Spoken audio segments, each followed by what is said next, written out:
हर पड़ोसन अच्छी नहीं होती। ये कहानी शुरू होती है ट्रेन के सफ़र से, जहां मोना अपने ससुराल वालों के साथ एक नए शहर जा रही थी। एक बात तो किसी ने सच कही है, कभी सरकारी नौकरी वाले से शादी मत करना, वरना पूरी जिंदगी यहाँ से वहाँ, वहाँ से यहाँ करने में ही निकल जाएगी। अच्छा, मुझे तो कुछ और ही पता है। ऐसा क्या पता है तुम्हें? नहीं, बस याद आया कि जब मैं प्रिपरेशन कर रहा था तब तो तुम कुछ और ही कहती थी। मोहित, जान लगाकर एक बार बस सरकारी नौकरी ले लो, उसके बाद हम दोनों की लाइफ सिक्योर हो जाएगी। रिटायरमेंट के बाद भी अच्छी खासी मोटी पेंशन आएगी, रिटायरमेंट के वक्त एक मोटा अमाउंट आएगा, हर 7 साल में तुम्हारा ट्रांसफ़र होगा, तो ऐसे पूरा देश घूम लूँगी मैं। वर्ड्स ज़रा भी ऊपर नीचे नहीं है, बिल्कुल एग्जैक्ट वर्ड्स बता रहा हूँ। यही कहती थी ना तुम। मैं तो हिम्मत हार चुका था, पर तुम मुझे प्राइवेट नौकरी करने ही नहीं देती थी, क्योंकि तुम्हें सरकारी नौकरी करने वाला पति चाहिए था। हाँ, तो मुझे क्या पता था कि घर का सारा सामान ले लेकर बार बार मुझे यहाँ से वहाँ, वहाँ से यहाँ जाना पड़ेगा। महीनों लग जाते हैं एक घर बसाने में, और उसके बाद फट से तुम कहते हो तुम्हारा ट्रांसफ़र हो गया। बात तो सही कह रही है मोहित। अभी तो तुम दोनों के बच्चे नहीं हैं, पर जब बच्चे हो जाएंगे तो वो स्कूल भी तो जाएंगे, और हर बार ऐसे तेरा ट्रांसफ़र होता रहेगा तो क्या तू बच्चों की स्कूल भी बदलवाता रहेगा? पढ़ाई का कितना नुकसान हो जाएगा। बस बस मम्मी, कहाँ तुम बच्चों की पढ़ाई तक पहुँच गई। अब से ये प्रॉब्लम नहीं होगी मम्मी, मैंने बात कर ली ऑफिस वालों से। भगवान चाहेगा तो ये बार बार का ट्रांसफ़र अब रुक जाएगा। ऐसे भी ये मेरा तीसरा ट्रांसफ़र है। इसके 2 टके की नौकरी के कारण बार बार मेरे दोस्तों का साथ छूट जाता है। क्या ज़रूरत थी मुझे भी यहाँ से वहाँ ले जाने की। मैं रहता अपने घर पर आराम से, जहाँ बचपन गुजरा, जवानी गुजरी, वहाँ से नए शहर ले जाया जा रहा है मुझे। इस उम्र में आदमी आराम करना चाहता है, वहाँ मुझसे भागदौड़ करवाई जा रही है। अरे कैसे रहते वहाँ पापा? मम्मी तो मेरे साथ आ रही थी, अकेले रह लेते तो आप खाना कैसे खाते? अरे देख लेता ना मैं। पता नहीं कैसे मन लगेगा मेरा इस नए शहर में, कैसे पड़ोसी होंगे भगवान जाने। आप भी तो ज़रा सोचिए गायत्री जी, अगर अगल बगल में आपको कोई सहेली नहीं मिली या अच्छी काम वाली नहीं मिली तो कैसे मन लगेगा आपका? हर जगह पड़ोसी होते पापा, पूरे मोहल्ले में सिर्फ एक हमारा ही घर नहीं होने वाला। और मैंने तो सुना है मोहल्ला अच्छा है, मोहल्ले के अगल बगल वाले भी बहुत मिलनसार हैं। हाँ, फिक्र मत कीजिए, सब अच्छा हो जाएगा। और छोटी मोटी बहस और नाराज़गी के बावजूद 24 घंटे के सफ़र को पूरा करके मोना अपने ससुराल वालों के साथ अपने नए घर पहुंचती है, जहां उनको गाड़ी से उतरता देख विदुषी अपने घर से बाहर निकलकर पड़ोसी विमला के घर का दरवाज़ा खटखटाती है। अरे विमला जी, जब मसाला मिलने का वक्त होता है तब तो आप घर के अंदर दरवाज़ा बंद करके बैठ जाती हैं। जल्दी बाहर आइए, देखिए कौन आया है मोहल्ले में। बगल वाला घर लग गया है ना किराए पर, बोला तो था मैंने। तो ये लोग आए हैं इस घर में, घर देखने आए हैं लगता है। कोई घर देखने के लिए इतने सारे लोगों के साथ इतना सामान लेकर थोड़ी ना आता है भाभी। और इतना ही पता करना है तो शाम तक रुक जाइए, सब खबर लग जाएगी। छोटा ही परिवार है। हमारे ज़माने में तो 2 जेठ, 2 जेठानी, 4 ननंदे, कम से कम 15-20 लोगों का जमावड़ा रहता था घर पर। इन्हें देखो कोई दिक्कत ही नहीं है। मैं ज़रा सा मिलकर आती हूँ। हाँ। और मोना के परिवार वाले उनके नए घर के अंदर पहुंचते उसके पहले ही विदुषी उनके घर के दरवाजे पर खड़ी हो जाती है। नमस्ते जीजा जी, नमस्ते दीदी। तो आप लोग आए हैं इस घर में, तभी मैं सोचूं इस घर की सफाई क्यों करवाई जा रही है। हाँ आंटी, ये घर हमने किराए पर लिया है। मेरा ट्रांसफ़र इस शहर में हुआ है और मुझे ऑफिस के पास ही कोई घर चाहिए था, इसलिए। बिल्कुल सही किया बेटा, यहाँ से तो स्टेशन भी बगल में है, होटल भी और अस्पताल भी। और घर भी ना अंदर से बड़ा सुंदर है। मैं तो भाई यहाँ आती जाती रहती थी, अंदर से अच्छी तरह से देखा हुआ है। इसके पहले जो किराएदार थे ना, उनसे मेरे बहुत अच्छे संबंध थे। जैसे ही मेरे से बातचीत शुरू हुई, उन्होंने अपना खुद का घर खरीद लिया और इस किराए के घर को छोड़कर चले गए। अपने मुंह से अपनी तारीफ नहीं करना चाहती मैं, पर जिन लोगों से मैं दोस्ती कर लूँ ना, जिनके भी घर पैर रख दूँ, उनकी किस्मत खुल जाती है। बस वो ज़मीन सोना उगलने लगती है। इतनी धूप में ये आंटी चाट क्यों रही है? ज़रा सा मैनर्स भी नहीं है इनमें। कोई इतने दूर से ट्रैवल करके आया है और इनका अपना ही चल रहा है। अच्छा आंटी, हम आपसे शाम में मिलते हैं। हाँ। और ठीक शाम होते ही मोना के दरवाजे पर होती है दस्तक। हाथ में एक कटोरी में 2 रसगुल्ले लिए विदुषी उनके दरवाजे पर खड़ी होती है। बताओ, यहाँ भी किसी की नींद भी नहीं खुली और ये आंटी आकर खड़ी हो गई। आंटी आप वो घर इतना बिखरा पड़ा है ना, आप देख ही सकती हैं, सोफ़ा तक नहीं लगाया है हमने अभी तक। अरे तो मैं कौन से पराई हूँ बेटा, आजकल तो पड़ोसी ही असली रिश्तेदार रह गए हैं। मेरा क्या है, मैं तो इस चेयर पर बैठ जाऊंगी, तू आ ज़मीन पर बैठ जा बेटा। तभी कमरे से मोहन को आता देख विदुषी उनके पास जाती है। अरे जीजा जी उठ गए आप, ये देखिए रसगुल्ला लेकर आई हूँ मैं। आज ना बड़े दिनों बाद मैंने रसगुल्ले बनाए थे। इतने सारे रसगुल्ले लाने की क्या ज़रूरत थी आंटी जी आपको? मजाक करता है क्या? और क्या है ना जीजा जी, मैं तो 100 पीस रसगुल्ले ले आऊँ, पर आज के ज़माने में सभी को शुगर की बीमारी हो रखी है और जवान बच्चे चीनी का कुछ भी खाना नहीं चाहते, और आपके घर पहली बार खाली हाथ तो आ नहीं सकती थी, इसलिए 2 रसगुल्ले लेकर आ गई। बिल्कुल सही किया आपने विदुषी जी। और मोहन ये कहता ही है कि विदुषी वो दोनों रसगुल्ले मोहन के मुंह में डाल देती है। तभी गायत्री हॉल में आती है। जीजा साली का मजाक दीदी। चलिए चलती हूँ मैं। गायत्री के आते ही विदुषी हंसते हुए वहां से चली जाती है।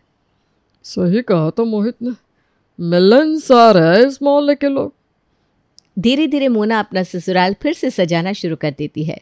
एक सुबह मोना सभी के लिए नाश्ता बना रही थी कि विदुषी मटकती हुई उनके घर आ जाती है और सीधा रसोई में चली जाती है। और बहू क्या बना रही हो? अरे आंटी जी आप बिल्कुल सही वक्त पर आई हैं, आप भी खाने के लिए बैठ जाइए ना, मैं सभी को नाश्ता परोस रही हूँ। ये मत समझना बेटा कि मैं नाश्ते के वक्त बस खाने के लिए आ गई। अरे नहीं नहीं बिल्कुल नहीं आंटी जी। वो क्या है ना, मैं दिन भर घर पर अकेली रहती हूँ, पर इसका मतलब ये नहीं कि खुद के लिए खाना भी ना बनाओ। वो तो जिससे मन मिलता है उसके पास जाने का मन करता है। और आराम से विदुषी जी सभी के साथ ब्रेकफास्ट करने बैठ जाती है। लगता है पोहे में मिर्च ज़्यादा हो गई है बहू। मुझे भी देखिए कितनी मिर्ची लग रही है। ये क्या कर दिया बहू तुमने? हम सब उम्र दराज लोग हैं, ध्यान रखना चाहिए ना। पर विदुषी पोहे में मिर्च तो है ही नहीं, इन्होंने गलती से मेरी प्लेट ले ली है जिसमें मैंने ऊपर से कच्ची हरी मिर्च डाली है। अच्छा मेरा नाश्ता हो गया। वो क्या है ना, 2 चम्मच से ऊपर मैं खाती नहीं। वैसे बोलना तो नहीं चाहिए दीदी, पर कभी कभी बहू के काम में आप ज़रा हाथ बटा दिया कीजिए। जब से आई हूँ देख रही हूँ वो बेचारी अकेले ही रसोई संभालती है। इससे क्या होगा ना कि आपकी भी हड्डियाँ जाम नहीं होंगी और बहू को भी मदद मिल जाएगी। और बस चुगलखोर विदुषी मोना के कानों में अपनी बात डालकर चली जाती है। एक रात मोहित और मोना डिनर के लिए बाहर जाते हैं और गाड़ी का हॉर्न सुनते ही विदुषी दरवाजे पर आ जाती है। सीधा विमला का दरवाज़ा खटखटाती है। बताइए विमला जी, दिन भर सभी के सामने मोना सती सावित्री बनती है, सूट पहनती है और पीठ के पीछे देखे कैसे जीन्स पहनकर घूमने निकल गई। अरे तो आप मुझे क्यों बता रही है भाभी? ये जाकर अपनी सहेली गायत्री जी को बताइए। वैसे भी आजकल आपका आधा वक्त उन्हीं के घर में बीतता है। हाँ तो बिल्कुल बताऊंगी, मुझे किसी का डर है क्या? और कुछ भी मत बोला कीजिए विमला भाभी, मुझे तो खुद सांस लेने का वक्त नहीं है। वो तो गायत्री देवी ज़बरदस्ती मुझे बुला लेती है। क्या करेंगी वो भी, बुढ़ापा चीज़ ही ऐसी है। अब बहू को फुर्सत है नहीं सास के साथ बैठने की, तो वो बेचारी कहीं तो जी घबराएगा ना उसका भी। और अगली सुबह जब गायत्री बालकनी में कपड़े सुखाने जाती है, उसे देखते ही विदुषी कहती है, रात को घूमते फिरते हैं आप लोग, अच्छा है। बच्चों ने तो आपको और जीजा जी को भी बोला ही होगा साथ चलने पर आप दोनों गए नहीं होंगे ना, प्राइवेसी। मैं कुछ समझी नहीं विदुषी। छोटा मुंह बड़ी बात कह रही हूँ दीदी। इस तरह शादी के बाद बहू का कभी जींस पहन कर कभी 1 पीस पहन कर रात को घूमने जाना अच्छा नहीं लगता। और ऐसी कौन सी बात है जो पति पत्नी को अकेले ही करनी है? कहीं अलग होने की तो नहीं सोच रहे दोनों? अगर आप दोनों साथ चले जाते तो कौन सा 10,000 का बिल आ जाता है? खैर मुझे क्या, इस बारे में मुझे तो कोई जानकारी नहीं है विदुषी, मैं पूछती हूँ बहू से। वैसे बच्चे हैं, घूम भी रहे हैं तो क्या गलत है। पति के साथ ही तो गई थी, कोई दोस्त या किसी अजनबी के साथ थोड़ी ना चली गई थी। यहाँ तो दाल नहीं गली। अच्छा मुझे शायद कोई आवाज़ दे रहा है, मैं चलती हूँ। हाँ बस इसी तरह कभी विदुषी मोना का साइड लेकर उसकी सास के खिलाफ उसके कान भरती, तो कभी गायत्री को उसकी बहू के खिलाफ भड़काती। ऐसे ही एक शाम चाय पीने के बहाने विदुषी गायत्री और मोहन के पास जाती है और मोना की गैर मौजूदगी में उसकी सास से कहती है, वैसे एक बात मुझे आपसे पूछनी थी गायत्री दीदी, आपकी कोई बेटी नहीं है क्या? मेरा मतलब 2 महीने से आप लोग यहाँ रह रहे हैं ना, नए शहर में शिफ्ट हुए हैं। अगर बेटी होती तो आती ज़रूर। बेटी नहीं है क्या? अरे विदुषी जी, बेटी है ना, पर वो बेचारे को वक्त ही नहीं मिल रहा, वरना वो ज़रूर आती। यही कारण है ना जीजा जी? कहीं ऐसा तो नहीं कि भाभी और ननद में बनती नहीं है? नहीं, ऐसा क्यों होगा? मैं भी ना बेकार में कुछ सोच रही हूँ। पर वो क्या है ना, ज़माना ही आजकल ऐसा हो गया है। हमारे ज़माने में तो 4 ननदें होती थी, एक जाती दूसरी आ जाती। पर मोना बहू का अच्छा है, ले दे के एक ननद वो भी बेचारी आती नहीं। कहीं इस विदुषी की बात में दम तो नहीं? कहीं ऐसा तो नहीं कि मोना और प्रिया में किसी बात पर अनबन हो गई हो? मैं अभी आई। हाँ। गायत्री सीधा उठकर अपनी बहू के पास रसोई में जाती है। तेरी कोई बात हुई है क्या प्रिया से? ऐसे तो वो बिना मुझसे मिले रह नहीं सकती, पर इस बार 2 महीने हो गए, ना वो ज़्यादा फ़ोन करती है, ना ही आने की बात करती है। नहीं तो मम्मी जी, मेरी तो कोई बात नहीं हुई दीदी से। क्यों, कोई बात हुई है क्या? नहीं, माना तो बिजी रहती है, पर वो तेरी ननद है, वो भी इकलौती। अगर वो फ़ोन नहीं करती तो तू सामने से फ़ोन कर लिया कर। बस ये कहकर जैसे ही गायत्री रसोई से निकलती है, मौके का फ़ायदा उठाती हुई विदुषी रसोई में चली आती है। क्या हुआ बहू, तेरा मुंह क्यों लटका हुआ है? नहीं आंटी जी, ऐसी कोई बात नहीं है। तुझे तेरी आंटी की कसम, क्या मैं तेरी माँ जैसे नहीं हूँ बेटा? मुझे भी दिखता है कैसे 24 घंटे तू रसोई का काम संभालती रहती है। सबके जीवन में दुख होता है बेटा। इंसान का दिल कभी भर भी आता है, तभी तो वो किसी के पास जाकर अपना दिल खाली करेगा। पर तुझे तो वो सहारा भी नहीं मिल रहा। मैं रसोई के बाहर थी तो मैंने सारी बात सुन ली। अरे मुझे समझ में नहीं आता गायत्री दीदी की बुद्धि को क्या हो गया है। क्या उन्हें दिखता नहीं तू कैसी है? अरे तू ऐसी है ही नहीं जो अपनी ननद से किसी बात पर बैर करेगी। पर क्या कह सकते हैं, विनाश काले विपरीत बुद्धि। सास ससुर खुद ऐसी बात छेड़ते हैं और फिर बहू को बुरा बता देते हैं। और इस तरह आखिरकार दोनों सास बहू के बीच में खटाश तो विदुषी ने पैदा कर ही दी थी। रात के खाने के टेबल पर हर वक्त चहचहाने वाली मोना ना ही एक लफ्ज़ कहती है और ना ही गायत्री। आज तो घड़ी की टिक टिक भी सुनाई दे रही है पापा। बड़ा शांत शांत सा है घर का माहौल।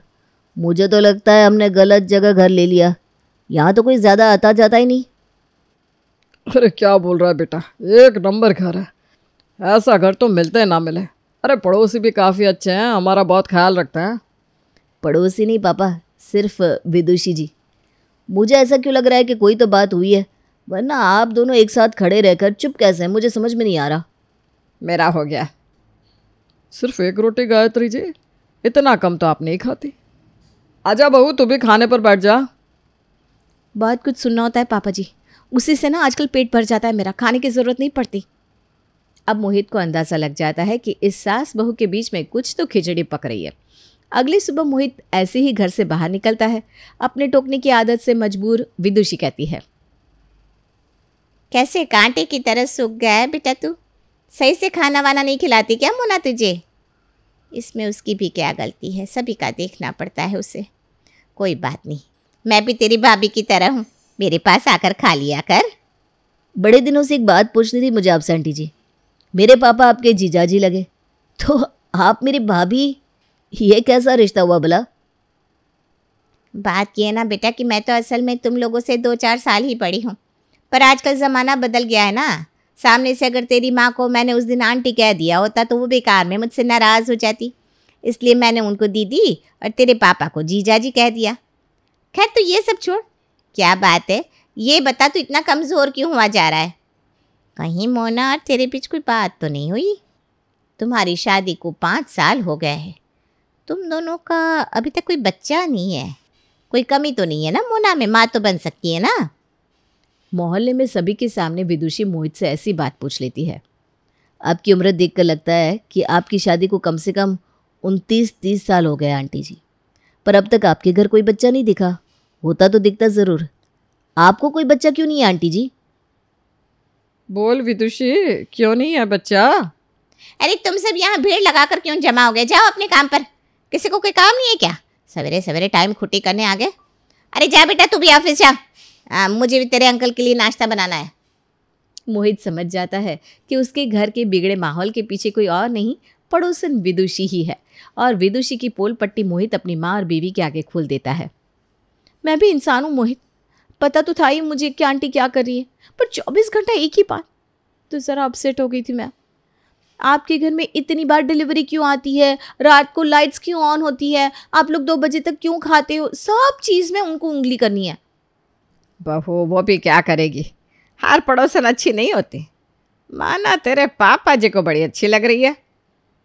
पर इस बुरी पड़ोसन को अच्छी कैसे बनाना है मुझे अच्छे से पता है मम्मी जी। और अगली सुबह विदुषी के घर पहुंचती है उसकी सास कमला। अरे बहुरिया दरवाजा तो खोल। अरे बिटवा तू अंदर है ना, कहीं इस डायन तुझे निगल तो नहीं गई। देख ले गांव से तेरे लिए 2 भैंसे लेकर आई हूँ बेटा। माँ जी आप? मैं।